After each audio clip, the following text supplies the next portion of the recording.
And howdy, howdy, howdy. It is Friday, Friday, Friday. So you know what that means? It is a good day. Any day that's Friday is a good day. And I hope that you've had a very great week. It's been a busy week here on my end, but you know what? Today is now for us. It's to sit back, kick back, relax, chill, and enjoy the fact that the weekend is here. It is here, and I am happy. Hopefully you are as well. I tell you what, it has just been one of those days, but it's been a good day. It's on my end. I was able to get my 5 miles in. Anytime you're able to walk and get the 5 miles in, which I did today, that's always a good day. So for those of you, hello and welcome to the presentation. I'm Bishop James Long. Thank you for being here. Now I want to, let's talk a little bit about our, I guess, the reports, or not reports, what we have to say before the show. Well, that was a claw mark on it. Sorry, squirrel. For those of you who don't know, I do run the show on 2 different platforms as far as computers. Here, I'm running my show here on Facebook, YouTube. Oh, good God, today, TikTok.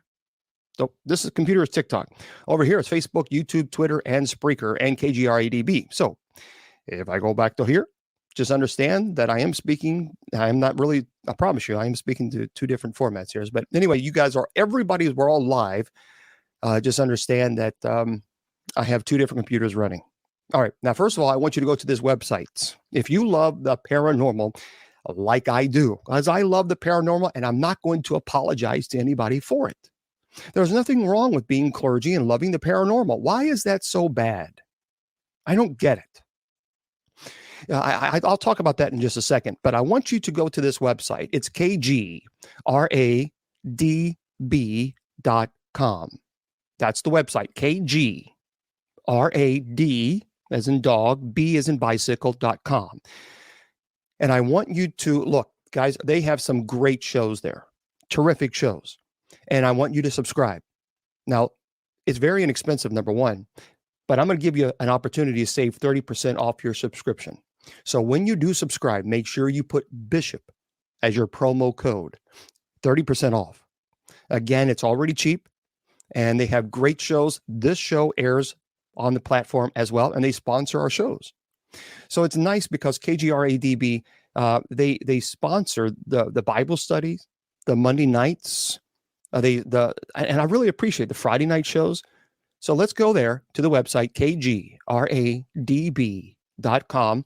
Let's subscribe and make sure you put promo as Bishop as your promo code. Okay.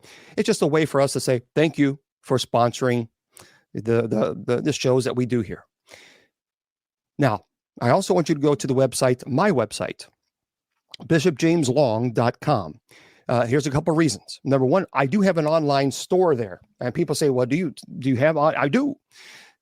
Now, folks, these are a Benedictine necklace. I am a Benedictine. Saint Benedict is the patron saint for exorcists.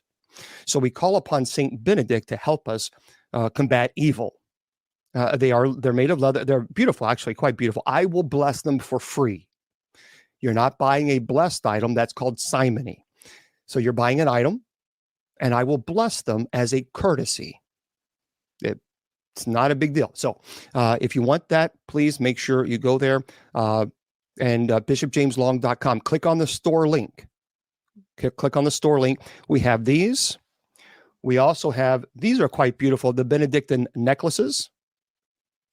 So here, and then of course you have on the other side. So it's on both sides. And we have the bigger necklaces, but keep in mind, we have the bigger necklaces.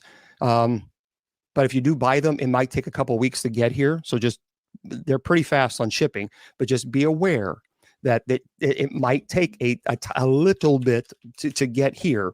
So if you like the bigger necklaces, they are available, which I think they're quite beautiful.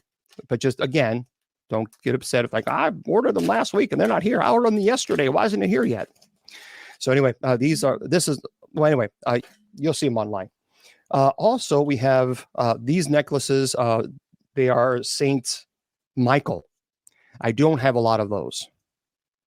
And so if you want that, you can go to the online store and you can purchase this. This is, of course, it comes with the chain as well. So these are the Saint Michael. They're actually really beautiful. And I will bless that as well. So I send that to you, and there we go. And you guys can go check that out. If you want to go to the church's website, people always ask about what church do I belong to. Well, you can go to the church's website at usocc.org. Okay, it's all there. Everything's there. There's a frequently asked questions section there. I'm I put the website together, so I know exactly what's on it. And then finally, one more last little announcement. If you want to go to night prayer, we have night prayer Monday through Friday at 10 p.m. Eastern Standard Time. And I invite you to go there. And all you got to do, Mr. Producer, put that on the thank you for that website. You can go to that website there, the Spreaker.com/show/night prayer, or just simply go to bishopjameslong.com. Scroll down to the bottom where it says night prayer, click on night prayer, and it takes you right there. Remember, that's at 10 p.m. Eastern Standard Time. Okay. And for those of you who are on TikTok, thank you very much. And please subscribe. Those of you who are subscribing, I absolutely appreciate you doing that. There's always haters out there who say, well, why do you have a Cash App? And why do you have this? And why do you have that? And why do you blah, blah, blah? Okay, I'll answer the question and then we're going to move on because I've answered it a million times. I do not get paid. Clergy does not get paid within the United States Whole Catholic Church. We receive no stipend, no paycheck, no retirement, nothing. We fund our own ministry. What we have is apostolic succession, and we're validly Catholic. We celebrate all 7 sacraments. Rome does acknowledge our sacraments because we celebrate the same sacraments they do. They acknowledge our ordinations. So I'm letting you guys know that if you want, go to the church's website, but we don't get paid. And I have to raise funds in order to get to people's homes so that I can bless their homes. That's the only way that I can do it. I teach online English. And so I have my own bills. And so when I pay my own bills and then anything that's left over, then I use that money to travel to people's homes. Well, that doesn't leave me a whole lot left over after I pay off my bills. I'm not you don't get a lot of money being a teacher. So whatever is left over, I use that personal, private money of mine to travel to people's homes. Now, that's not a lot. So I have to fundraise in order to get to people's homes. And that's why I have the website. So if you want to go to bishopjameslong.com, again, I don't charge. So people can say money, money, money, money. And don't delete Christy. Christy, I've said this before. I've said this before. If you're going to be rude and attack me because of it, then why don't you fund one of my visits to a family? Instead of criticizing me, why don't you fund it? I have a lot of families. I have 65 families right now begging for me to get to their homes. I have one family absolutely in Maryland that needs help right now. I have a family in Tennessee. I have a family in Florida, in Ohio, in Texas. So I tell you what, Christy, why don't you fund one of them? It's about $12 to $1,500 a trip because I have to rent a car, get a hotel. So you fund one of that. How's that? And then I won't have to fundraise. Now, if you're willing to do that, then I'll absolutely shut everything down as far as the store. But fund it. You see, this is what I'm talking about. People will criticize, but they won't ever help. They won't offer to assist, but they'll criticize. This is what I'm trying to explain to you that people do this, and it's kind of like, what are you going to do? So if you want to help with the ministry, thank you. And on behalf of all the families that you help, thank you as well. If you want to go into to my website, bishopjameslong.com, scroll down to where it says ministry expenses. If you'd like to make a donation there, that would be great. And I appreciate you helping. Thank you very much for doing that. Okay, so there we go. That is all the information, and hopefully I didn't bore you too much. Today, by the way, we're going to have a little bit of a giveaway. No, you're not going to come in and nope. Excuse me for a second. Let me block this person. You're not going to come in here and do that. No, we're not going to do that. So, individuals spamming. We're going to have a little giveaway today, folks. A little giveaway, and I am looking forward to it. So today we're going to do that. If you want to know again about the church, I encourage you, please go to usocc.org. Okay, doke. For everybody, look, no matter what walk of life you are, if you're LGBTQ plus, if you're straight, if you're Muslim, if you're Jewish, if you're agnostic, if you're pagan, if you're Wiccan, if you're Presbyterian, Lutheran, Catholic, folks, you're all welcomed here. Everyone is welcome here. We are a community. We built this community together, and we welcome every single person here. The only thing we ask is a couple things. Be kind to one another. Just be kind. Don't spam and don't attack somebody else because they may not believe in what you believe. That's their right. And so we all can learn from one another. And I think that's important. Let's learn from one another and each other's experiences. Well, thank you. I appreciate you being here, Joe. Thank you so much. And thank you for everybody being here. Thank you. Everyone is welcome. And I think that's one of the things, that's a beautiful thing about our community that we have built, because we do welcome everybody, and we can all learn from one another and each other's perspective in life. And I think that's pretty special. Today, we're going to talk about a really cool, let's say 2 subscriptions. Well, thank you very much. Thank you for those of you who are subscribing to the channel. Thank you, thank you, thank you, and thank you. I sincerely thank you. I am fantastic. Jilbs, 777. I am really great. Really, I'm doing well. And I appreciate you being here. People ask me, let me just say, people ask me, is there something wrong with me? I'm naturally blonde, but they ask me, you lost a lot of weight. We're concerned for you. Are you okay? Folks, I am good. I'm good. I work out a lot, and I've turned my life around. I really have. And so I watch everything that I eat. I drink 12 bottles of water a day. I walk 5 miles every single day, no matter what. If it's raining, sleeting, snowing, I'm walking. I have an old treadmill at home, but it works. And so I'm working hard, but because I want to be here for a while. When are you going to be on Ghost Adventures again? Well, Stephen, I'll answer that question. Here's what I can say. I'm limited on what I'm allowed to talk about, Stephen. But I can say that I filmed for a television show. I'm a cast member. It's for the whole season.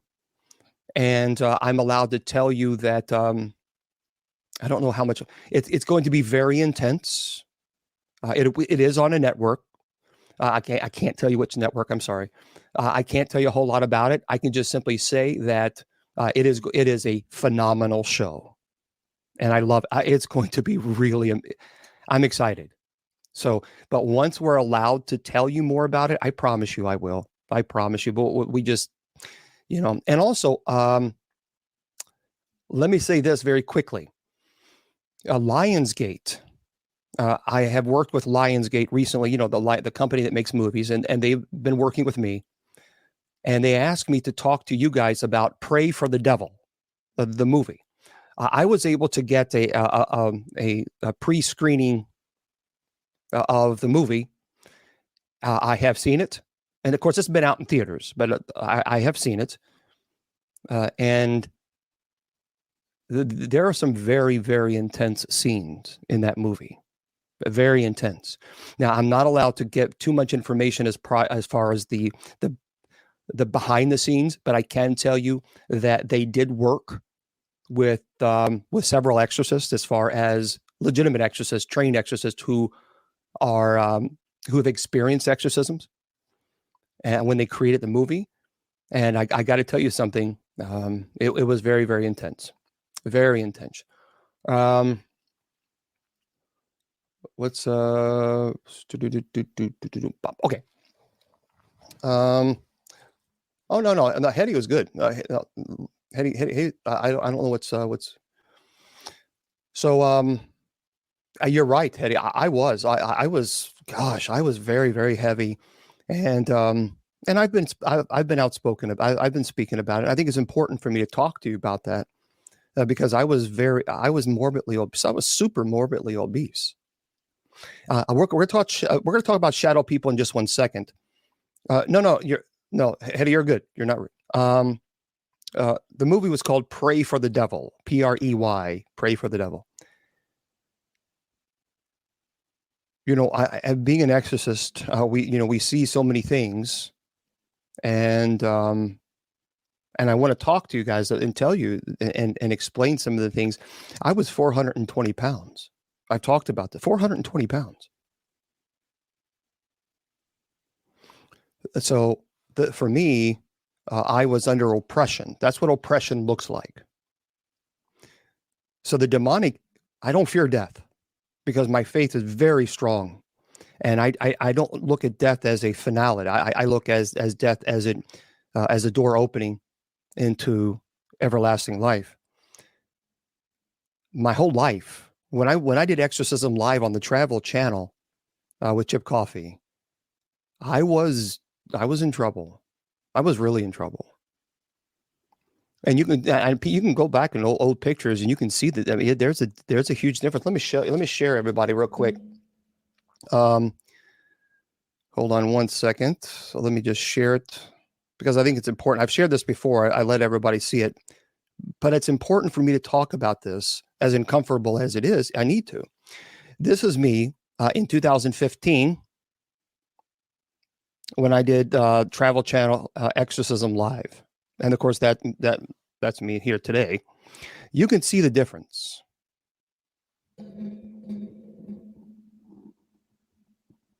I mean, it's a totally different person. I was dying. I was absolutely dying. And the demonic was slowly breaking me down. And that is how the demonic does that. It breaks you down. And so it was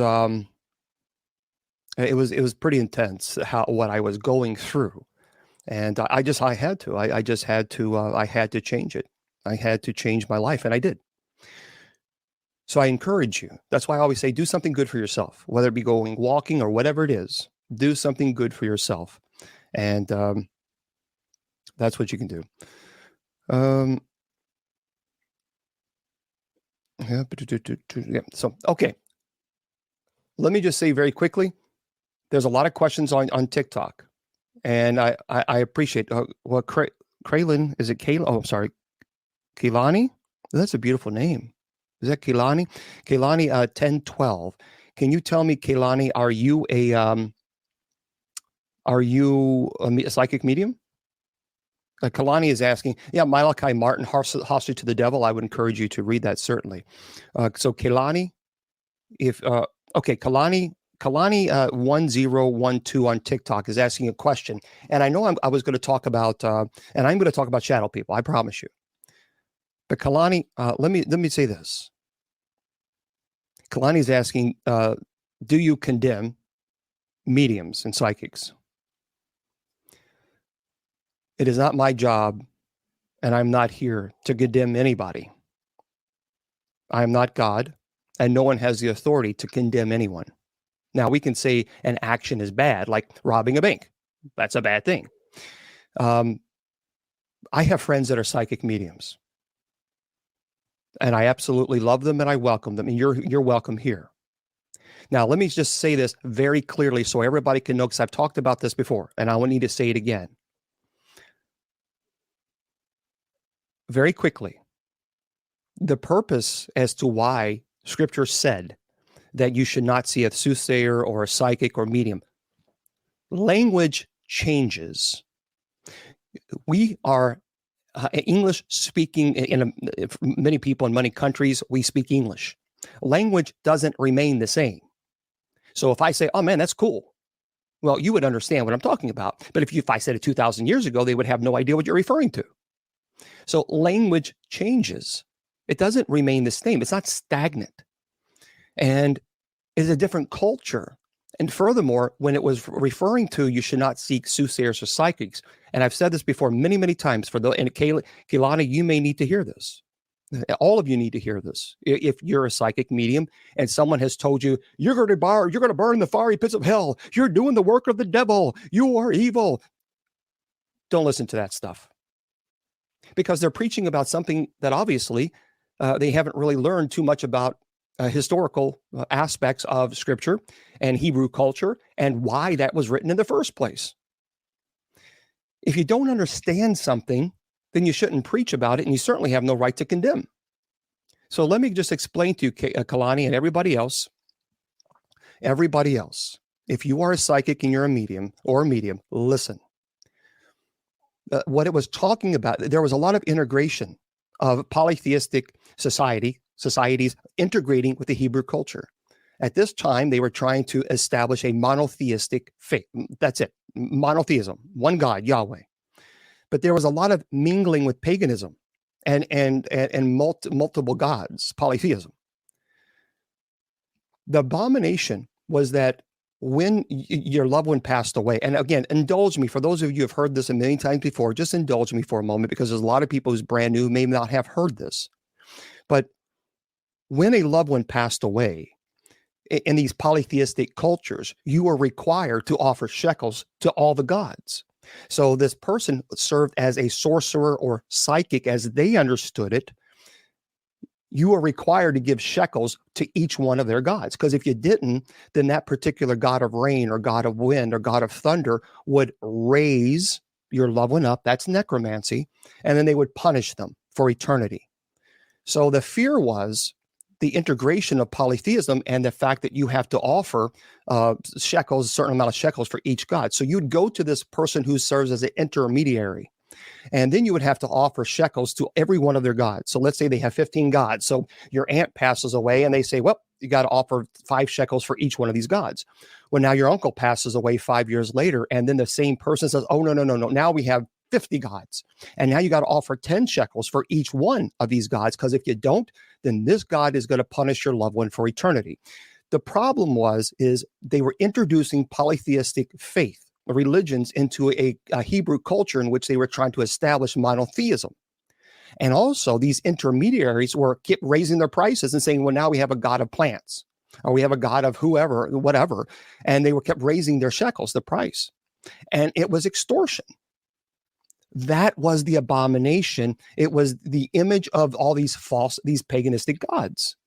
That was what the Bible was referring to. And so you need to understand. And by the way, for those of you who say that's not right, take it up with the Roman Catholic Church. Because when I was studying for the Roman Catholic priesthood, I learned that in graduate school in the Roman Catholic seminary program from people who have doctorate degrees in ancient Hebrew culture and biblical scholars. These were scholars. And these are the people that I learned it from.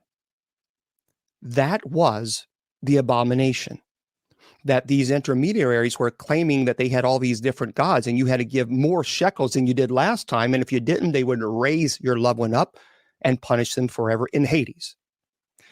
Now you understand. That's, again, we're not going to argue theology here, because I learned that from individuals who have doctorate degrees. One of my instructors, by the way, was Bishop Barron. There are some amazing theologians. I'm truly blessed. When I was in the seminary, I learned from the Jesuits and Benedictines and diocesan priests. Robert Barron is probably one of the most, in the Roman Catholic Church, is one of the most brilliant theologians. Just truly brilliant bishop. And I was really blessed to be taught by him. He is really, this guy, he is a brilliant philosopher, brilliant theologian. We call him, his name Bob Barron, but Robert Barron, he's a bishop. I think he's an archbishop now, but he's great. And so that is, that's what, just give a little bit of thing. So if you are psychic medium, you're welcome here. And I'm not here to judge you. I'm not here to condemn you. I'm not a psychic medium. But I know people who are, and I love them. So there we go. All right. Okay, let's talk about shadow people and what in the world are these shadow people? Because there's a lot of confusion. People ask me all the time about them. And so let me give you a couple explanations as far as what some people think shadow people are. Now, everyone, do me a favor. Do me a favor. I'll get to your questions on TikTok. I promise you. I promise you. And for those of you on Facebook, YouTube, and Twitter, I'll get to your questions and Spreaker. But let's just focus on this topic for this next 30 minutes. On the top of the hour, I'll get to your questions. Okay? Is that fair? All right. Also, don't forget, we are going to be doing a giveaway tonight. I'll be doing 2 giveaways. One for you folks there on TikTok, because the studio line is down, but we're getting it fixed. So don't worry about that. So I'll do one for just TikTok only, and then the next giveaway tonight I'll give to Facebook, YouTube, and Twitter, and KGRADB. Okay. All right. So just hold on for a second. Oh, what Chili? Well, welcome. Do you make people kiss your ring? No, I absolutely not. No, as a matter of fact, most of the time I don't. To be honest with you, I'm very uncomfortable with it. I'm a Benedictine, and so for me, I would rather just give someone a big hug. That's my preference. Because a lot of people, especially now, that's what a lot of people just need. And they just need to know that they matter, that they're not a mistake, because so many people, so many pastors have, condemned individuals all their lives. They have a tattoo and they've been condemned and isolated or whatever it might be. And so many people have turned away from Christ because of the actions of man. And many times people just want to feel like they can go to clergy without being judged or condemned. I am not here to judge or condemn anybody. I'm just not. And so that's my nature. That's who I am. Shadow people. All right. This is and this is a really great article. Stephen Wagner wrote this. Well, thank you, Megs. And thank you to everyone. There's a growing interest in the phenomenon of shadow people. What are these things? And many of us have probably experienced it. There was a matter of fact, there was a not long ago, I forgot who did it, but they did a poll, and over 70% of people said that in their lifetime they have actually seen what they would refer to as a shadow person. So many people are seeing these things. But what are they? Are they ghosts? Are they interdimensional beings, time travelers, or something else?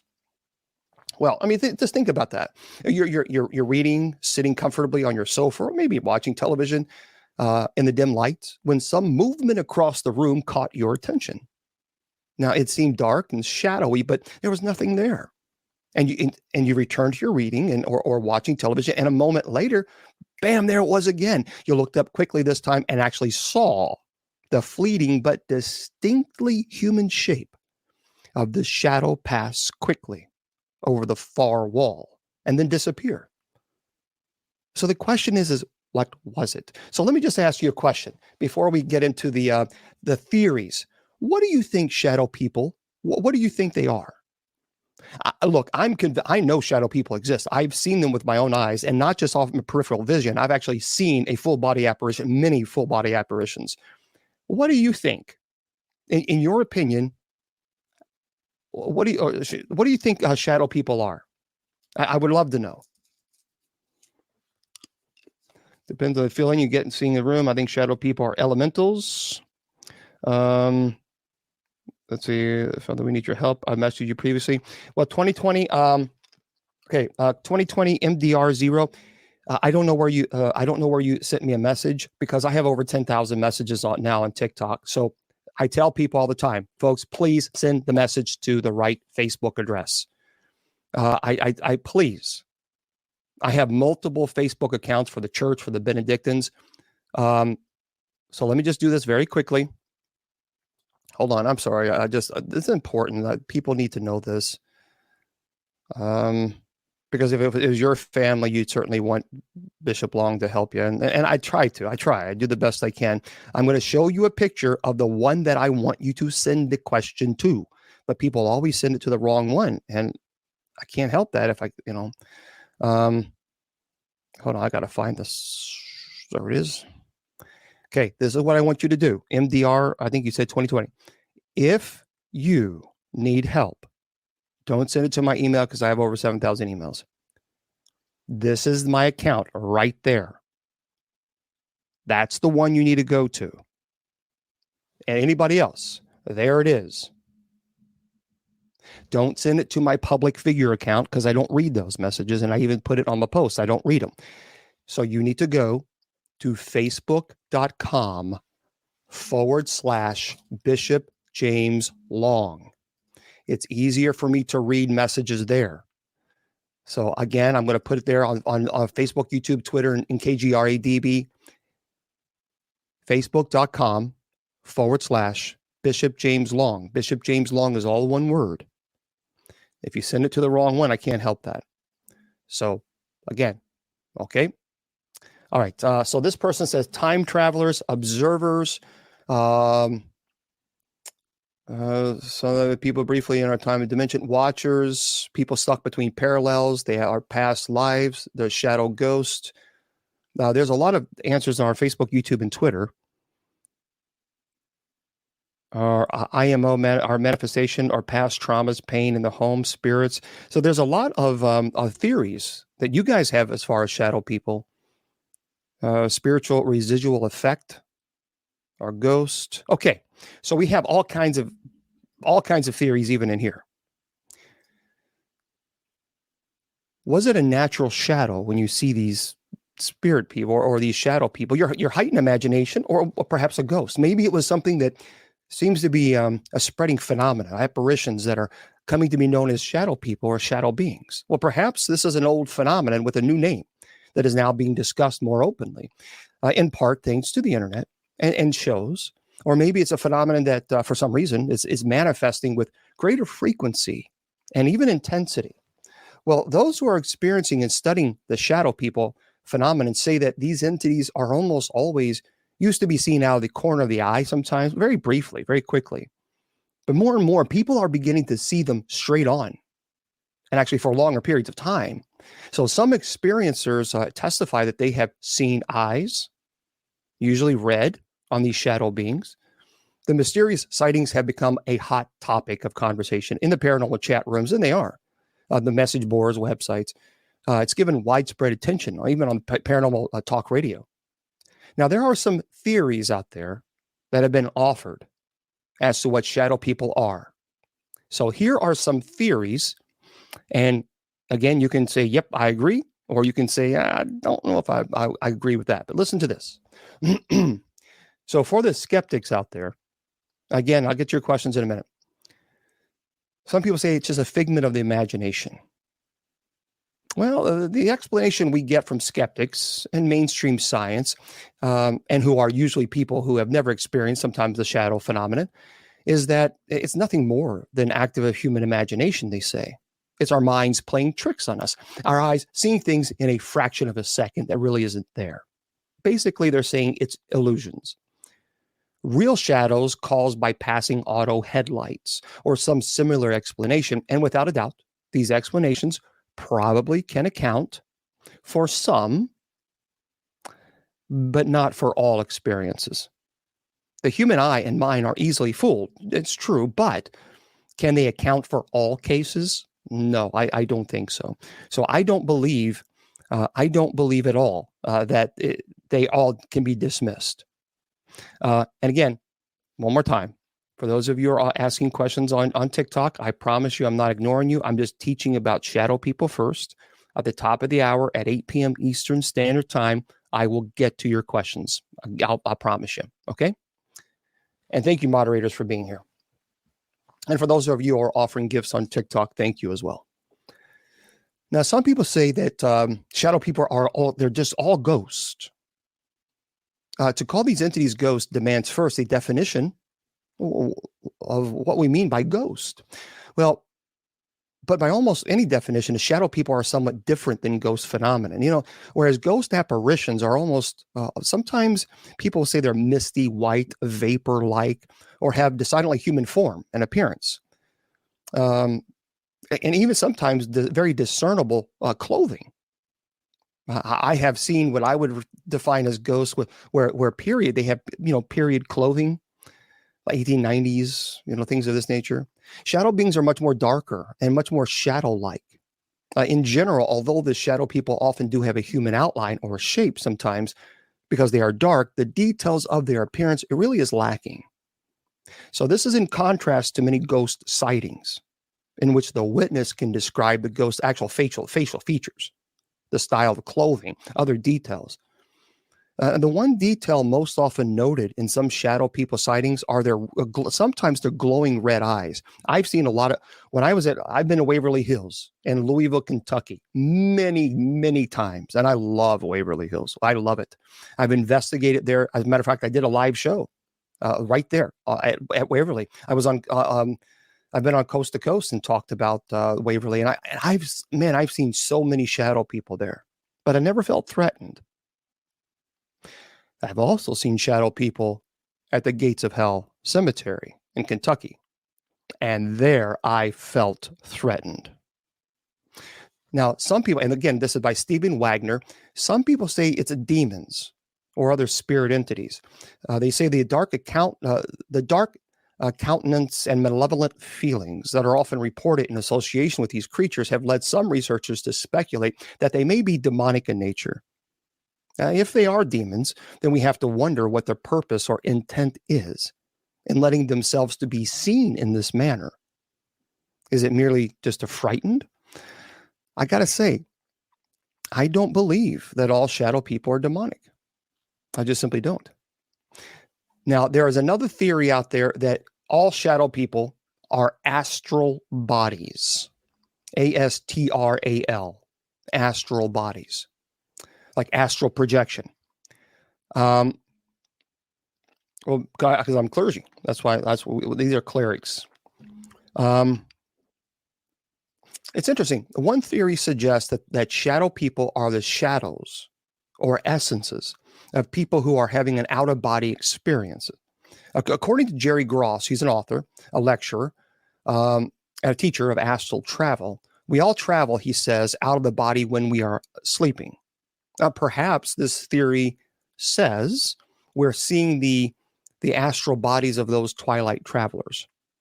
Again, that's a theory. I'm not saying that I believe they are. I'm just simply saying that's a theory within the paranormal community. People have asked me a lot about, well, how do I feel about astral projection? I've been in the paranormal field for a long, long time. My first paranormal investigation was 35 years ago, Waverly Hills. And I actually go to conferences and I teach about demonology and the dangers of provoking and inviting. People ask me, well, what do I think about astral projection? Okay. I am not a fan of any type of practice that has you leave your body and you're astral projecting into a particular area. Now, I don't understand astral projection. I'm not an astral projection expert, but that is different than remote viewing. Remote viewing is not the same as astral projection. Whereas astral projection, you leave the body and you project in wherever that you want to go, Saturn, Jupiter, or whatever, another state. Wherever you want to go. Whereas remote viewing, and by the way, remote viewing was actually was used by the military. Isn't that interesting? A lot of people don't know that. Remote viewing is where you have the ability to view an object or an item that is away from you, that's not in your area, and you can describe what you're seeing. Now, remote viewing is not leaving your body. I've had on my show, I've had an individual who actually worked for the military and who he teaches how to remote view. And it's just it's fascinating, really, really fascinating. So they would say there's a difference between remote viewing and astral projection. Now, there is a theory also out there that They are time travelers. These shadow people that we see are time travelers. So the theory is this, that people from the future could have found the means to travel to the past, which is our time. However, they are able to accomplish this incredible feat. Perhaps in that state, they appear to us merely as passing shadows as they observe the events of our timeline. I'm really curious, how many of you actually believe in time travelers? I would really like to know. Just say yes or no. If you do, you believe in time travelers? There's a lot of people who absolutely are convinced that yes, they do believe it. Oh, so okay, so they say yes, no, yes, yeah. Wow, there's a lot of people on TikTok that says yes. There's a few no's. No, no, okay, yes. You know, it seems like to me, just by glancing briefly, it looks like yes on TikTok. It does look like well, there's a lot of no's there. Yeah, it's kind of like this, isn't it? There is a lot of people who are debating. Now it's interesting. It's interesting that all these time travelers who are coming on social media and saying, "Oh yeah, I'm a time traveler, and this is what's going to happen, and that's what's going to happen." Isn't it fascinating how a lot of their predictions have not come true? There's a lot of them. I mean, just a lot. And a lot of people think that that they're legitimate. I don't know, especially I mean, there's a lot of stuff. It's like, okay, I'm not a big fan of that, but who knows? I don't know how that would be possible. I just simply don't. But I mean, I don't know. It's one of those things. I'm open to the concept and the possibility, but it seems to me to be somewhat different, a different theory. I don't know. Well, I mean, the Queen's death was predicted. With all due respect, the Queen, her health was failing miserably, and one of the time predicted says that she'd be passing away this year in 2022. I mean, you really don't need to be a psychic medium to know that the Queen Elizabeth was getting very old and frail, and she was not doing well at all. Oh wow! So thank you very much.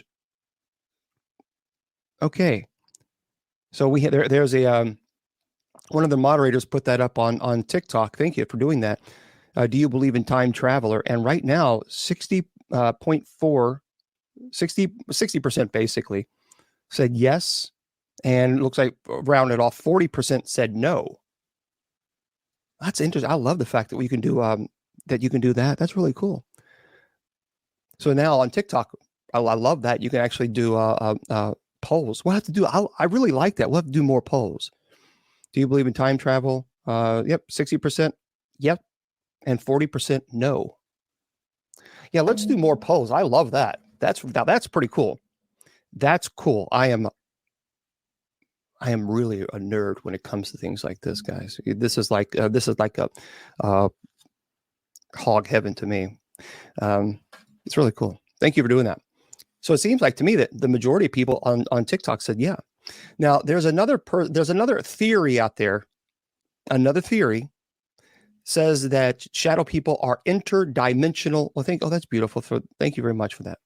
That they are interdimensional beings. For those of you on Facebook, YouTube, Twitter, and KGREDB, my apologies. On TikTok, they offer gifts, like little things that pop up on the screen.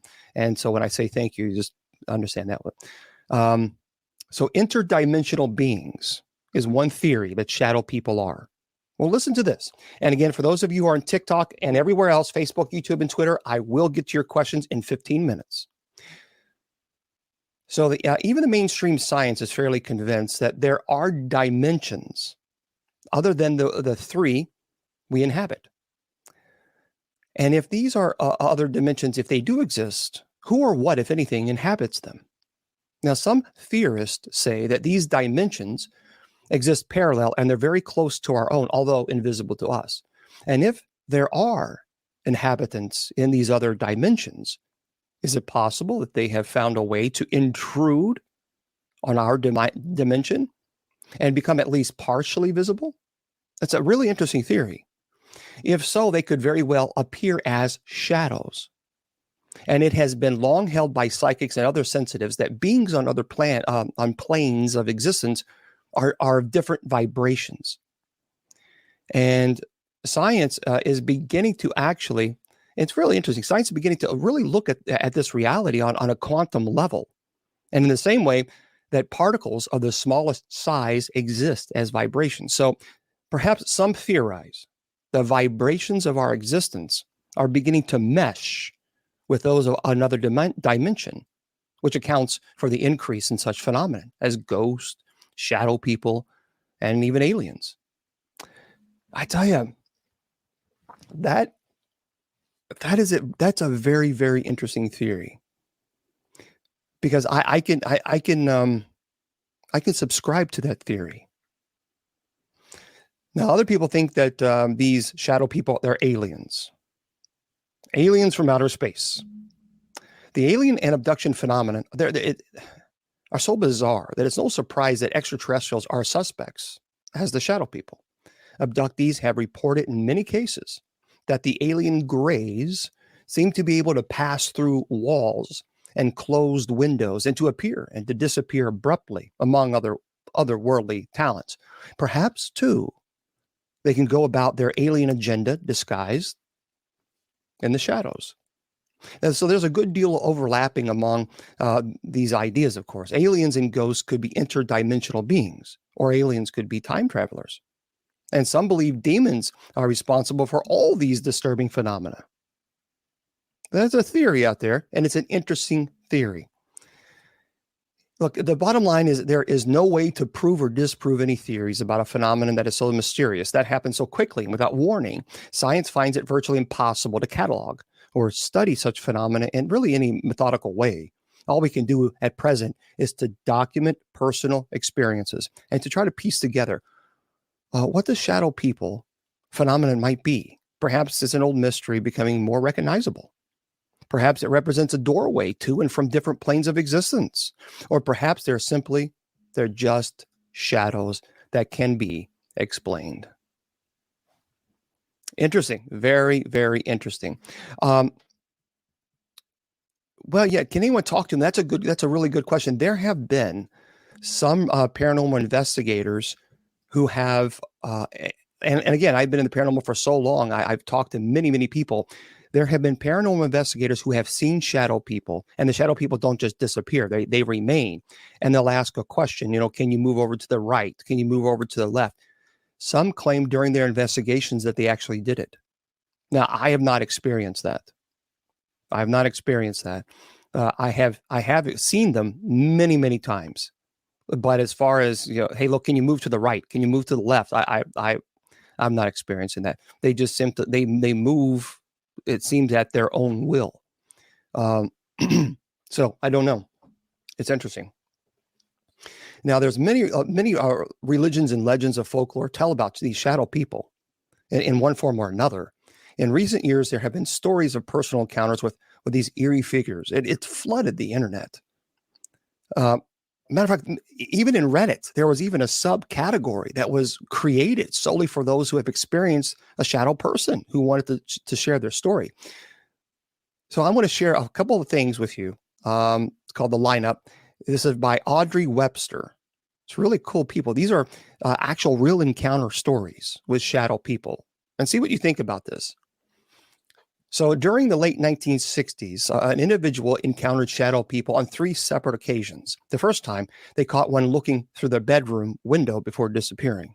The second was a few months later when they woke up to 5 shadow people lurking aimlessly around their bedroom. Now, the third and final time was at a summer camp. They were lying in the bed in their bungalow when shadowy figures appeared and began walking in circles around the bed when they were completely alert. And in all 3 occasions, the figures were pitch black, darker than the dimly lit room. And this user said that they experience all they want from shadow people in hopes that they never encounter one again. Now, There are many people who are ufologists who will actually, people who study for UFOs and alien life. There are many people who study that particular phenomena who say that that seems to be very consistent with aliens. And that's what I would think, sleep paralysis. But the problem that this reader says it happens even when they're wide awake and not just going to bed or waking up. This other person said they had a few encounters with shadow people, but there's only one truly time that terrified them. So they say on a summer evening, they stayed up late watching television with their sister. As they got up to go to bed, they passed by the front door and saw a Native American man standing in the frame. He stood about 6'5", wore a black suit with an old-fashioned top hat, and had long hair and sharp blue eyes. It doesn't seem like a shadow person. The user screamed, making their sister jump and impulsively throw a salt shaker at the figure. The shadow person's face fell into what seemed like a sorrowful expression, then shimmered away through the front door. And later, when describing the experience to the father, he said the shadow person sounded like a description of his great uncle who died when he was young. That's pretty interesting. Yeah. This individual says they were 5 or 6 and they went into the backyard to play on their trampoline and saw 3 men. They were standing side by side wearing matching hats. They were pitch black, but they could see the silhouette. They yelled at the creepy figures to go away. And their parents heard the shouts and raced downstairs. And to this day, the parents recall how frightened their child was. So this person said they told their parents that there were 3 people and they were on the trampoline with them.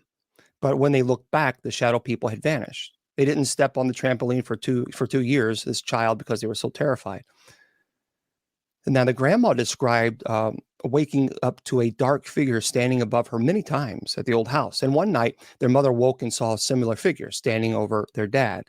And they moved houses since, but the shadow people seem to have followed them.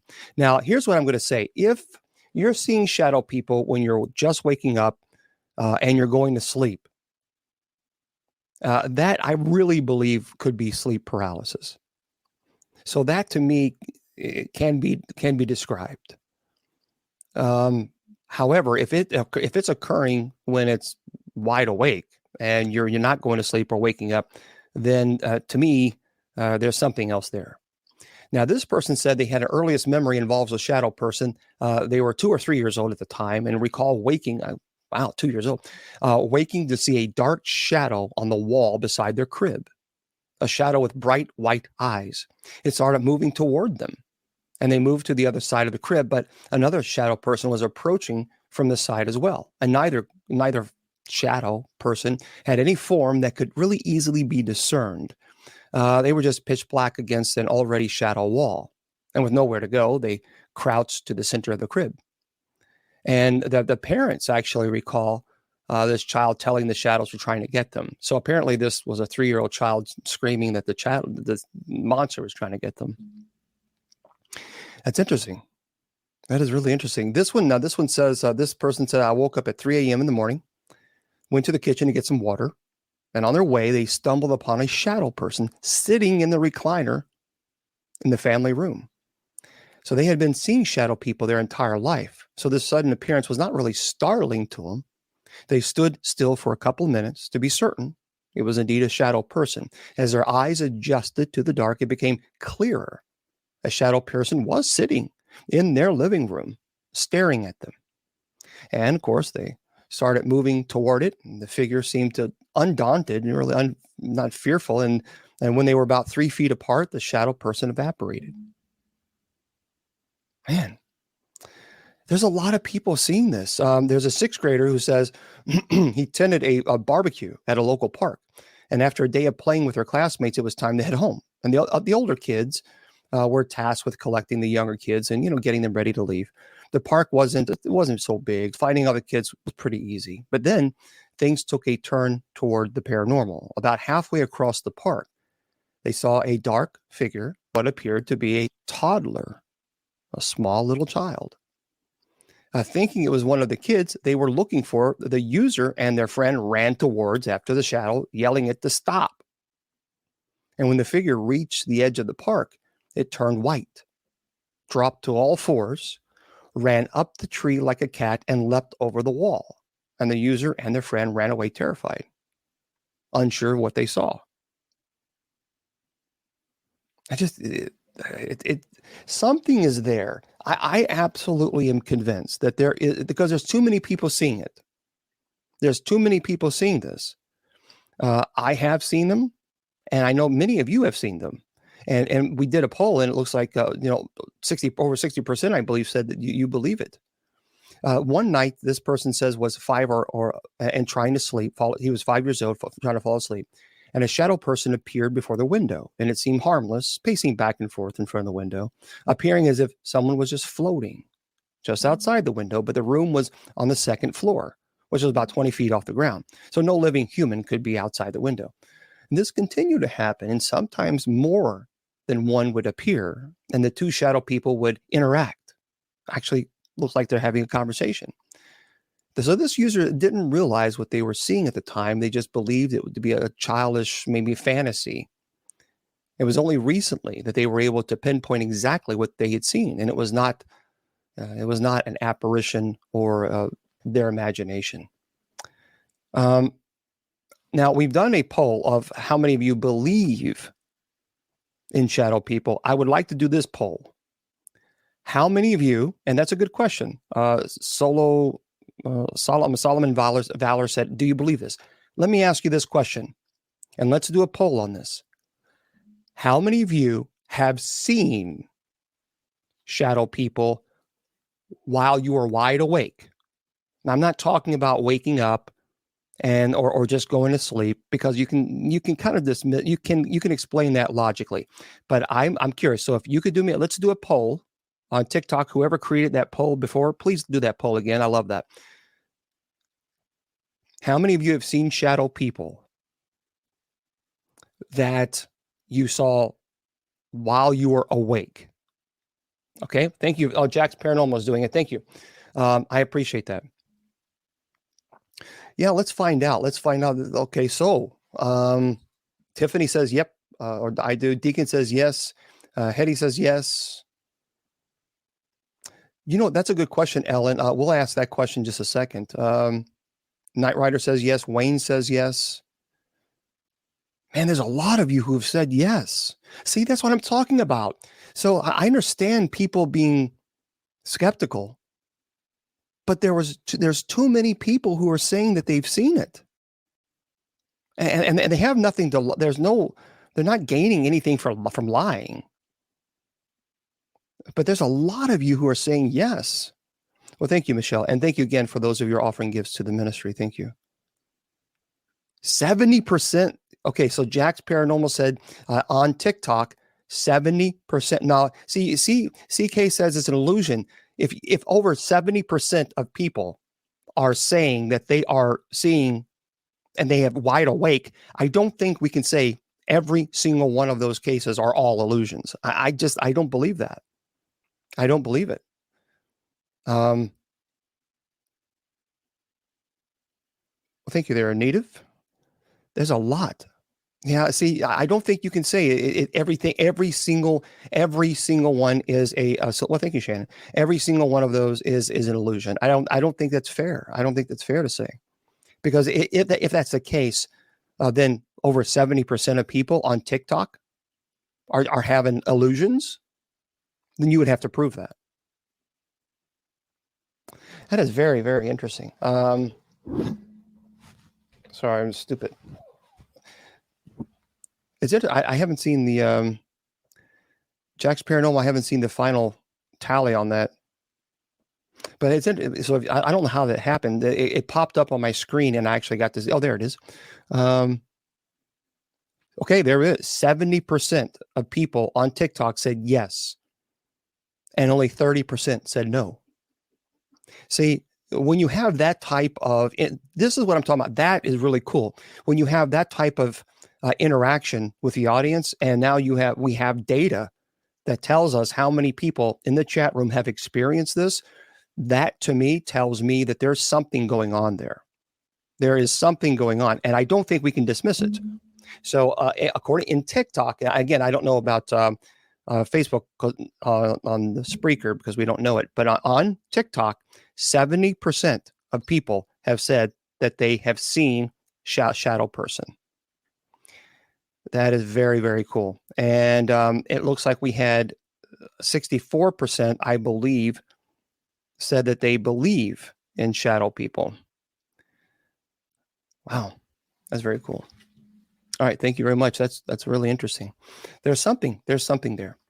Okay, so let's do the first giveaway. First giveaway, folks.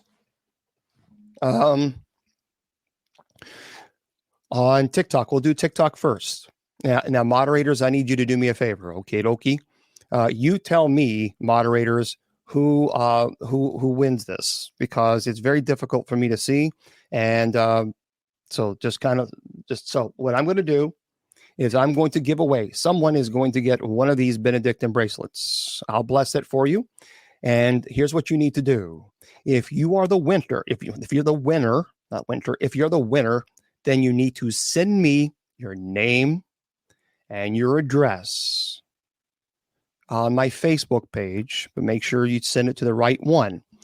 Again, facebook.com/Bishop James Long. It is that one right there. Okay. And I'll get to you guys in just a second, Spreaker. So this is the one. Send that message here. Don't send it to any other account but this one. So here's the question that I have for my friends there on TikTok, and whoever wins it, you get it. But I need the full answer. Give me the URL name of the sponsors of the show. I need the full whatever.com, whatever it is. So I did that in the beginning of the show. So if you know it, put it in the chat room. This is only for TikTok only, folks. This is only for TikTok. I'll get to you guys in just a second on Spreaker. So, and don't worry, we'll have all month long. We're going to do this all month long. So if you are on TikTok and you know the sponsors of this show, all the shows that we do, give me the URL name. Okay, give me the URL. Make sure, but you got to put it in correct, and you have to put it in the chat room. So moderators, please, if anybody puts it in there, just you might have to help me because it scrolls so fast. Do I believe in Jesus Christ? Absolutely. Wow. Oh, a lot of people came in late. Okay. Next question. No, it's not that one. I'm Chicken Prince. Nope. That was a good one, but that's nope. The sponsor of the show. The sponsor of the show. Do. I might have to ask another question, but I'll have to go. I might have to go to. Let's see. Give me the answer for your Facebook. Okay. Yeah. Nobody knows. Okay, well, nobody knows. Well, if you want it, again, if you want to buy the bracelet, you certainly can do so, and that would be greatly appreciated. You can go to bishopjameslong.com and click on the store link. Okay, click on the store link, and that is what you can do. All right. So, okay, well, you came in. All right.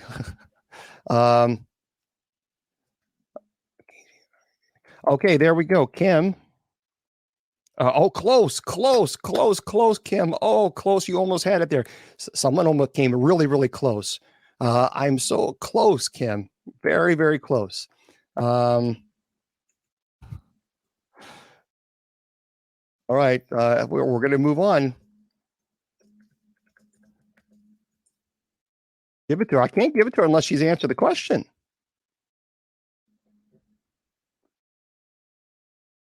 Is it Kim? Yeah, keep guessing at it, Kim. You were very close. You were very close, but you have to get the right answer, because if you don't, who sponsors this show? I need the .com name. www.com.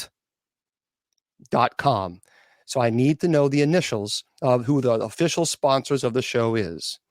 And That is, but you gotta put the right answer in there, because I can't, because if I give it to somebody and it's wrong, then people are gonna, you gave it to somebody or you cheated, and like, I don't want to hear that. So so we gotta move on. I know, but they can put the initials. You don't have to put the .com. You don't have to put the, but there are initials. You don't have to put www dot. Just give me the initials of the sponsors.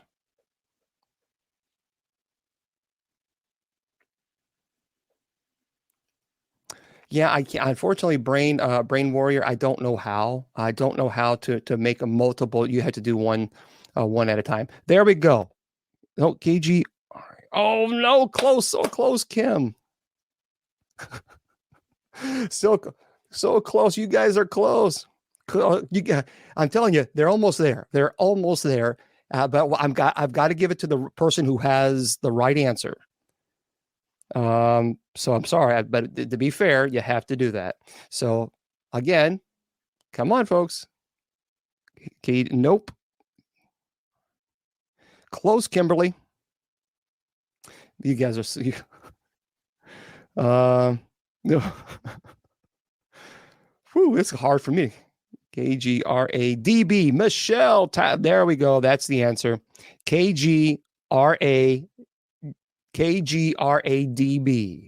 That is the name.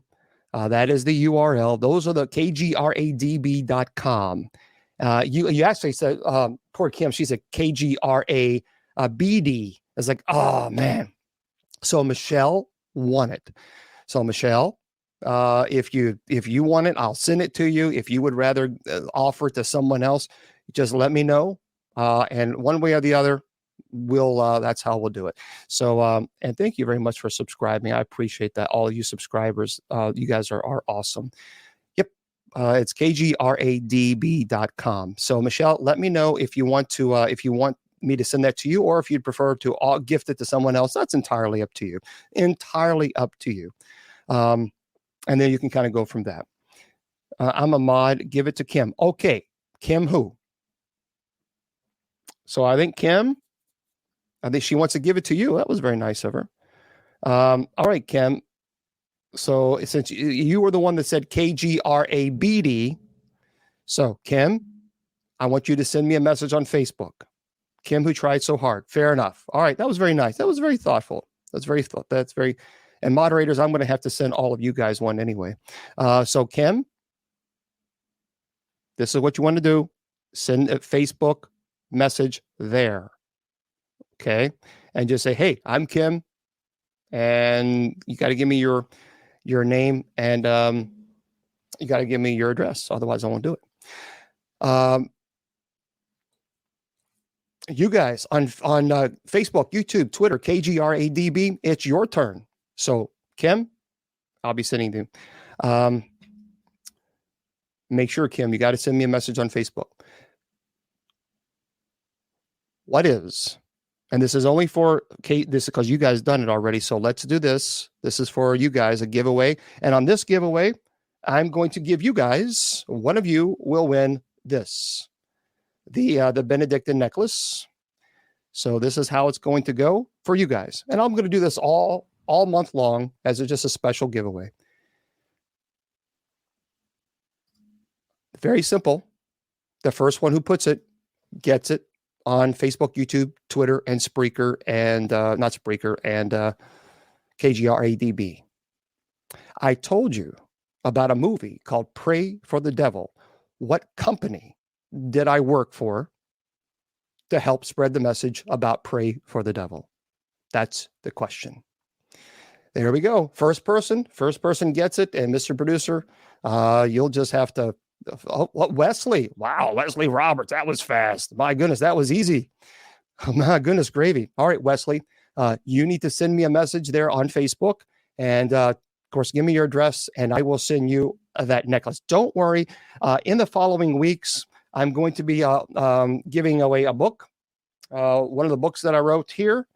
I'm also on one of the weeks, I'll be giving away, thank you, an autograph sign. It's an autograph picture of the Game of Thrones, the father. That's the signature there. And I also have a picture of the first season of, which is pretty cool, the first season of the Dead television show, whatever it's called, not Grateful Dead. What is that? What is that show called? Something Dead. Isn't that terrible? I don't know. My brain just said goodbye. It's the zombie movie, The Walking Dead. So I'll be giving away the Walking Dead autograph picture as well. All right, yeah. The Timothy said, not fair. Wesley is a time traveler. So, and I'll be giving away plus some other items. So we'll don't worry. We'll have plenty of opportunities. I have several really cool items that I'll be giving out. And so don't worry, you'll have plenty of opportunities. So what are some of your questions now that so many people have asked? So here we are. And well, yeah, we announced it earlier in the beginning. That's why you got to make sure you're here. Make sure we're here every Friday at 7 p.m. Eastern Standard Time. And this entire month, we're going to be doing some special giveaways. Now, normally I'll be doing more, but this week, the only reason we did 2 is because our studio line is down. But Mr. Producer, when do you think that will be up and running? We'll talk to Mr. Producer about that and see what he says. I don't know if it'll be up and running next week. Oh, by the new year. Okay, so it's down for a little bit. Okay. All right, well, no problem. All right, not everybody's mad. Yeah, there's no reason to be mad. Again, you'll have the entire month, folks. I'm going to be giving away these again.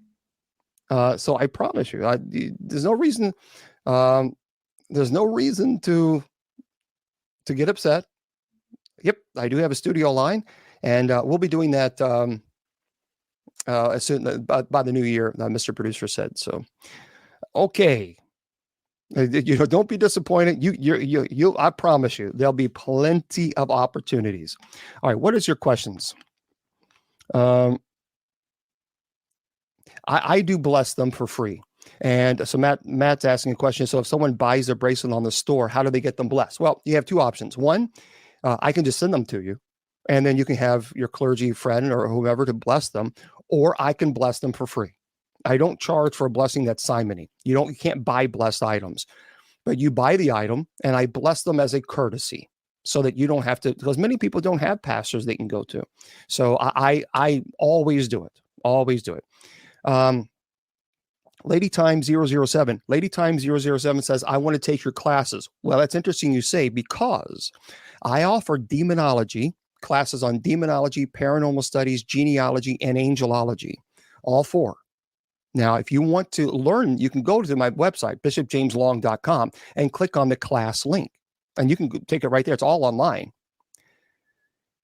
However, that's going to be one of those gifts where I'm going to be giving away the Supreme Package. So in one of these weeks, I'm not going to tell you what week, so you got to tune in.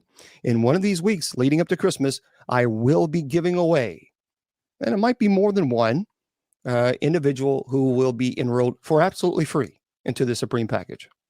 So there we go. I need more lemonade. Okay.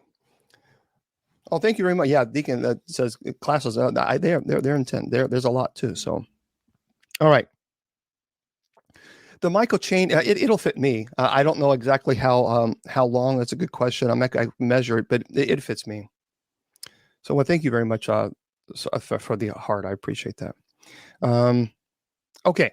How much is the class? You can go to Tiffany. You can go to bishopjameslong.com and click on the class link. I made them, really, people have told me, I've been online and I've seen all the classes that people are offering. Look, guys, I've been in this paranormal field for a long, long time. I was one of the first people who created online classes for paranormal, because when I started, there was no Facebook, YouTube, Twitter. It was Yahoo groups. So I was one of the first people way back in the day to start classes because I felt like education was important, and it is. I have a master's of education. I love teaching, and I want to pass on my experience on to you guys. And so it's a very detailed information. There's a lot of information there. And there's some people charging $300 for one class, a demonology class for one. And everyone's telling me your classes are way too cheap. Well, maybe so, but I'm not going to, I mean, that's not the point. The point is to teach people, and that's what I want to do. Okay. Okay, let's see, Bishop Donut. Oh, thank you very much, Swiper. I appreciate that. Well, okay, Max says the classes shouldn't cost anything. All right, once again, you might be new here. So again, I am with the United States Old Catholic Church. I do not get paid. I receive no paycheck from the church. None, not a penny.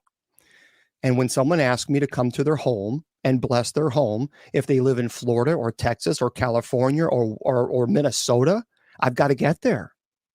Now, I haven't won the lottery. And so I spend my own personal money to get to people's homes. So what am I supposed to do? Go in the backyard with a money tree and pick them. I wish I had a money tree. I don't. So it's unfair to expect me to spend $1,200 or $1,500. I have over 60. Let's see. This is in 2 days. 4,640 emails in 2 days. People asking me to come to their home and bless their home. I haven't won the lottery. I don't have a private jet, so I've got to get to people's homes. So how do I do that? Well, that's why I have online. That's why I do classes. The classes alone are very, very inexpensive, and that's why I do it. So, and I always tell people, if you object to me teaching, or if you object to me having a store, then sponsor a family, and then I won't have to. But no one does. Okay, usocc.org, Lucy. usocc.org. Okay, well, I don't talk about political. We don't talk political. I'm sorry, we just don't. That's just not something we do. Okay, how can someone know that he or she is possessed? If you want to get Elizabeth, if you want the classes, bishopjameslong.com and click on the class link. Okay. A person who is possessed does not remember the stage of possession. Now, in the Roman Catholic Church, they're the ones who wrote the rite. In 1614, that was the first published rite. There has never been a case where someone remembered the stage of possession. However, they remember what led up to possession, but they don't remember the actual stage of possession. It's almost like they go into amnesia. They don't remember it. And so that's the issue. Well, that's not true. That's not true. It's not true. When people say a true believer cannot be possessed, that is not true. I'm telling you from somebody, I've been doing this for a long, long time. I have had people who were true believers in Jesus Christ. And they did something using their free will. They went out, they started playing with Ouija boards because they wanted to see what it would be like. They wanted to experience it. They still believe Jesus Christ is the Son of God. They still confess that Jesus Christ is their personal Lord and Savior. But we still have free will. This idea that just because you're a true believer, you can't be possessed, that's not correct. You absolutely can be, because your free will doesn't just go away just because you're a personal, you're a savior. You declare your Jesus Christ your personal Lord and Savior. So if you go do something that you shouldn't do, you're giving the invitation that it needs, even though you declare yourself as a believer of Christ. So I wish people would stop saying that. I'm telling you, as clergy, I've investigated thousands of cases. I'm not an individual who's sitting here, reading books and telling you what I thought or just giving an opinion. I'm clergy who actually have worked the cases. And I am telling you, it is incorrect to say that true believers cannot be possessed. That is not correct. because you most certainly can if you give the invitation. And it may be completely accidental, or maybe completely, it's called, in ethics, it's called unblameable ignorance. In other words, maybe you've never been taught playing with Ouija boards is bad. You shouldn't do it. And someone does it just to see what it's like. That's an invitation. So again, and Emily Rose, Annalise McKell was a very devout Christian, very devout, and she was possessed. So I'm sorry, but I don't agree with that. And that from my experience, I've not found that to be true at all. Gnosticism. I've talked about Gnosticism. I'm not a big fan of it. I don't like any type of idea that only a few individuals have a secret knowledge that no one else shares or knows. And especially with Gnosticism, with Christianity, I don't subscribe to that ideology. I know people who do, and that's fine. That's their right. But that's okay. We don't have to all agree with one another, and that's okay. The out of body experiences. I know plenty of people who said that they have had out of body experiences. Astral projection, or I guess you can consider, because I had a near-death experience where I was clinically dead in the hospital, and so I guess that would be considered an out-of-body experience. Do you ever speak on people with gifts? Actually, I did today. You might just be tuning in. So I did earlier today in the show.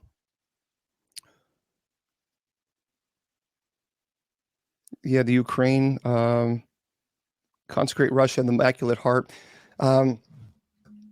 Yeah, that the whole the whole Ukraine situation is terrible. I don't know. It breaks my heart. It does. It breaks my heart to see that, and I just wish it would stop. And technically, a lot of people are talking about the consecrating of Russia to the Immaculate Heart of Mary. But people say, well, it just happened. No, actually, it's not true. Actually, look, in 1942. In 1942, I believe it was Pope Pius XII. He consecrated the whole of humanity, everyone, every country, everyone, to the Immaculate Heart of Mary, which included Russia, every country. So there's that theory going around that there was a consecration, and because it was supposed to be the belief that would be one of the signs, but that happened in 1942. So I don't know. It's kind of like, okay. How can you prove a person is possessed? Oh, well, that's a good question. So Knight Rider is asking, how can you prove that a person is possessed? Because a lot of people say, well, no, possession, it's misinterpreted as a mental illness. And that is a fair statement, especially to someone who may not have experienced it. I get it. Look, I don't believe every case is possession. I don't. I'm very skeptical. But let me just say a couple of things with you, because I think it's important. A person who is possessed can have superhuman strength. Now you can say, well, now hold on, Bishop. A person could be, have PCP or illegal substance like PCP and have. Well, it's true. Their eyes will go solid black. Well, you say, hold on, now that could be a neurological condition, and that's fair too. But then you get writings appear on their body. That's not mental illness. Then you get the screaming, the pitches. Could that be mental illness? Sure. But not when there's 32 pitches at one time. That's not mental illness. That's superhuman. Annalise McKell, Emily Rose, you all know that story, most of you, had 32. A sound engineer, took a recording of one of the exorcisms, 32 pitches at the same time. Bare bone. Now, some people say 37. It doesn't matter. Once you get past above 3, that's superhuman. It is humanly impossible. 32. Levitation. That has nothing to do with mental illness. That's not mental illness does not cause you to levitate. There's a term also that can occur. It doesn't occur in every case, but it does occur, and it happens during an exorcism as well. And that is there's several. Yeah, again, I want to make it clear, it's not every single case, because some people say, well, that this doesn't happen. This is okay. But there is a term called prognostication and retrocognition. Now, retrocognition is the ability to know your sins.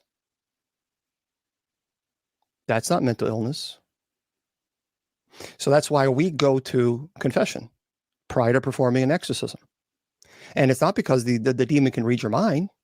It's actually because the demonic entity has led you through temptation to sin, through ordinary demonic activity. That has nothing to do with mental illness. Mental illness cannot cause you to have retrocognition.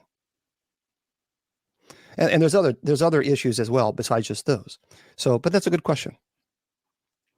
As a black-eyed kids? No, actually, it's not. I have seen black-eyed. I have seen them, and every time. There were two times where I have absolutely seen the black-eyed kids. One was we were at a case that had a demonic infestation case, and I was going to their home to bless their home, and it was late at night. It was like, I don't know, I forgot what, because we were doing investigation there too. And I can't remember, around midnight or so, but they had a screened-in porch in the front, in the front of the house, and two small little kids, and again, this was midnight. Two small kids came up, they knocked on the door, and came out and said, "Yes, can I help you?" And then nothing. They didn't respond. Nothing. Well, I couldn't see. I could see the clothes. And I could see, but I could not see the eyes, and there was a street light right there. So even if they turn or twist, you could see at least the whites of the eye. Nothing, and they just walked away. And the other time that I saw black-eyed kids was at the Gates of Hell Cemetery, and both of those cases, I felt an overwhelming sense of oppression. It was intense, just as it feels when there's a demonic entity that's present in both of those cases. Android Paranormal says, Bishop, alien abductees claim hybrid kids on the ship look humanish and have all black eyes like gray aliens. That's true. There's a lot of that. There's a lot of people out there who have been abducted and who say that they, and I'll do a Friday show on aliens and abductions and what the theories are as far as what these creatures are. There's a lot of theories as far as what aliens are. And so I will do a show on that. Now, next week, I'm going to talk about John Wayne Gacy. For those of you who are interested in the whole concept of why someone would do the things that they did. So next week, John Wayne Gacy, and I have two paintings. There's supposed to be another painting. Why people collect these things, I don't know. But there are two original paintings that a family purchased of John Wayne Gacy, and they brought it home, and all hell broke loose in their home. And they said, we want it gone. We want it out. Take it away. And so they sent it to me because I collect all these haunted items to teach about this. And so next week I will have those paintings with me. I don't have them here because they're in the storage facility. But next week I will have them here. And you will see them. Yep, I will have them. And there's another painting that someone just purchased, an original painting of John Wayne Gacy. And it's the clown. He painted a lot when he was in prison. And he did that, and he sold them because that was the way how he paid for his defense and why he was going to court. And so he painted quite a few items. So I don't know if I'll have that item with me next week. I just don't know. I don't know. But anyway, I will bring that. So that's next week. Okay, that's next week. That's a good question. There's a lot of great questions here. How do you decipher poltergeist cases from demonic person or spirit? Okay, this is just from and I'm just talking about from my experience. Some people may disagree. Totally cool. I understand that. I have worked poltergeist cases. Now, look, these again, I'm just telling you from my experience. Poltergeist actually means noisy ghost, but I can't. I have not found a case where there was a poltergeist where I actually thought of it as a ghost. Every poltergeist case that I've worked, it doesn't seem to be intelligent. It doesn't seem to be interactive. Thank you very much. That's very nice of you. I have found that poltergeist has negative energy that an individual or individuals are omitting. And that's not science fiction, folks. Like I've said this a million times before, you go down the street, someone coming towards you, you don't know them, but you know you don't want to know them. So you kind of move to the other road because they just let off this negative energy. That's energy. Or someone walks in the room, they don't say anything. Everyone flocks to the person. That's positive energy. I have found that I can perform 1 million minor rite of exorcisms at a location where there's poltergeist and it does nothing. It does nothing.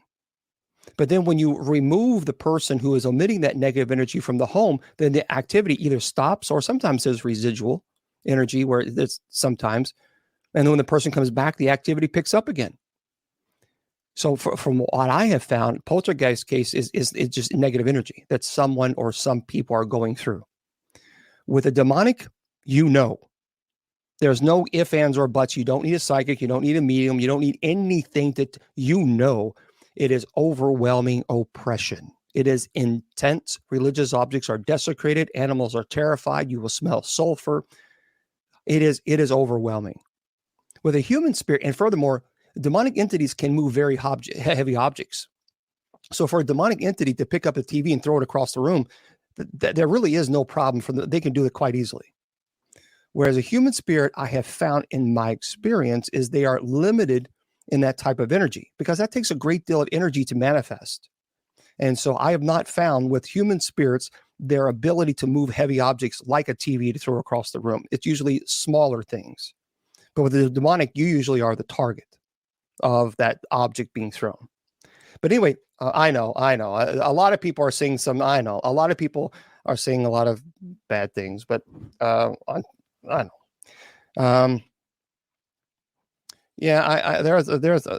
I'm getting people on Messenger telling me there's a lot of people on TikTok saying some bad things. Just again, I'm not going to pay attention to the trolls. I'm sorry, trolls. You're not going to get any type of reaction from me. You're just not. I'm just going to ignore you because there's too many people who really want, who need help and who want to learn. And I'm going to spend and devote my time to that, not to people who just want attention because they didn't get enough attention in kindergarten. So anyway, okay. What other questions do we have? Because everybody has all these. Can you come to Canada? Well, I'm struggling just to get to another state. I wouldn't mind going to Canada, but I struggle just to get to take care of that. So I would have no problem, but the problem is getting there. Better call Saul. Yeah. Okay. Oh yeah, CERN. I'm not a big fan of CERN. No. Green Mile. Yeah, Green Mile. It's been a long time. I'd have to watch it again to give you an opinion on it because it's been such a long time.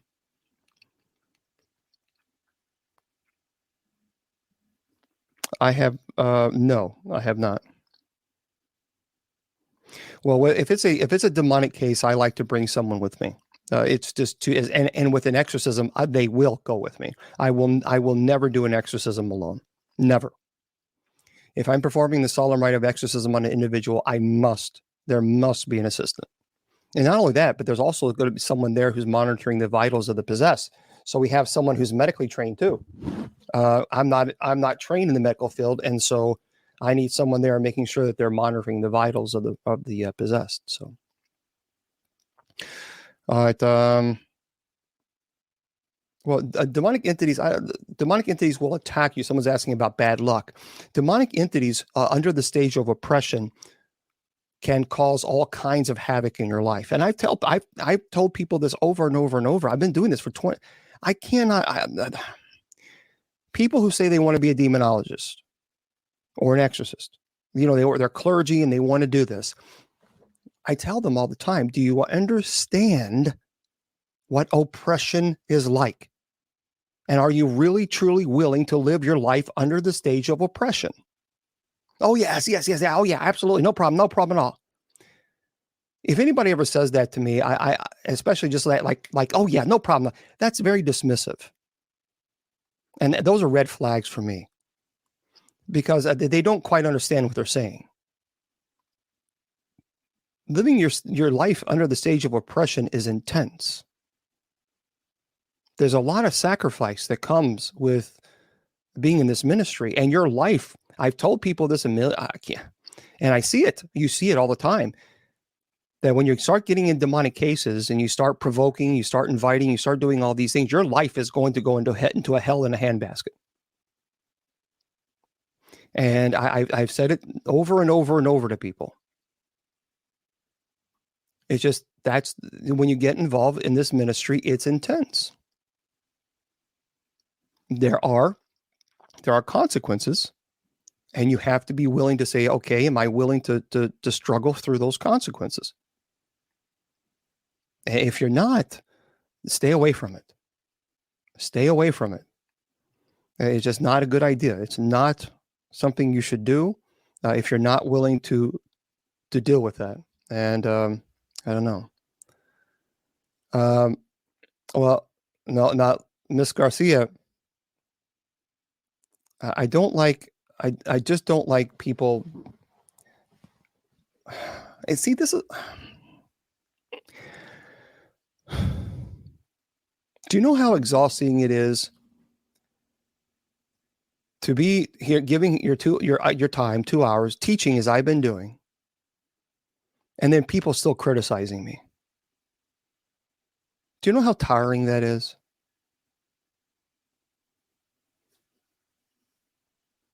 It's frustrating.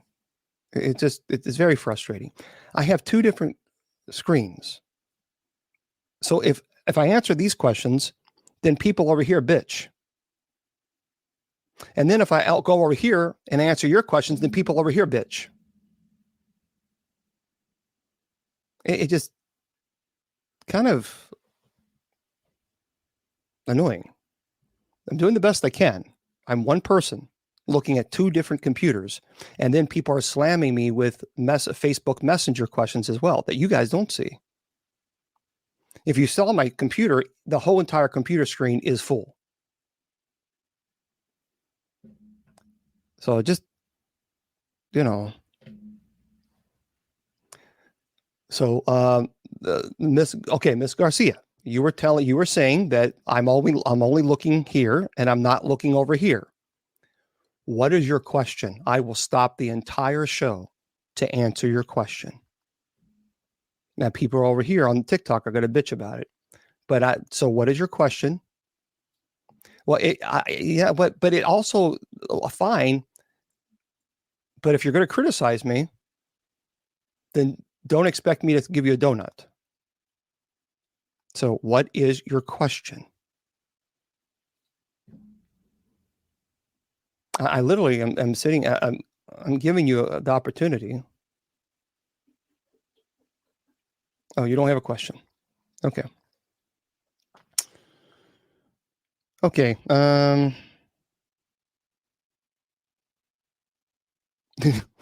the person says, now I want a donut. Okay. Let's see this question here. Why is it when we pass away, Some stay here and some don't go to the light. That's a good question, Joe. Here's what I believe. And this is just my opinion. I don't believe heaven is forced upon you. I don't think heaven is forced upon anybody. I think heaven is presented to us because we know that free will exists in heaven because angels freely chose to fall. So the question then becomes, well, then why do human spirits remain? Well, first of all, remember heaven exists outside of time and space. So our minds, we think of just space, that we're restricted to time and space, whereas heaven, we're not. So let me ask you this question. Is it possible then, if heaven exists outside of time and space, is it possible that your loved one could be in heaven and be here at the same time? Not mind blown, but isn't it possible? Because heaven is not restricted to time or space. So therefore, can they not be in heaven and be here too? Just something to think about. Just something to think about. I think they most certainly can. So the idea that just because a human spirit is here, that doesn't mean that they're not in heaven. See, our minds were programmed into, we're restricted in time or space. It's hard to conceptualize anything that exists outside of time and space. So in other words, we can't be in two places at once. And right now it's 8:42 p.m. Eastern Standard Time. So it's interesting. All right. Well, good night there, Night Rider. Have a beautiful, beautiful night. Okay. Yeah, see, and people say, and I want you to just think about it. People say, well, I believe spirits, human spirit, our loved ones can visit us. So do I. Okay, please, Garcia, enough. We've moved on. We moved on. Is it, so the question then is, if you have the thought that they come to visit us, I don't think they've ever left. I don't think our loved ones have ever left. Because that's thinking with the mindset of time and space, that they're somewhere else because they can't be here and there at the same time. See, that's how our minds think. But I don't think they've ever left us. I think they remain here. Now, people say, well, how do you know that? Well, there's many times, many times, if you smell like their perfume or their cologne, or if they smoked a particular, a specific tobacco smell, like a pipe, and you can smell that, and it's very distinct. Even cologne. I mean, colognes, they don't all smell the same. Then all of a sudden, you're walking through your house and you smell your mom's favorite cologne. That is their way of saying, "Hey, I'm here." Or there's so many different ways that they can show you. So. Yeah, have I ever done a show on reincarnation? Actually, yeah, I did. I'll do another one. I can do another one on reincarnation. I don't mind that. Maybe I can do that. I'll be happy to do that. I have my own theories on that, but see, a lot of people think about visiting us, but again, I don't think of that. My mind doesn't think of visiting. My mind goes to they never left.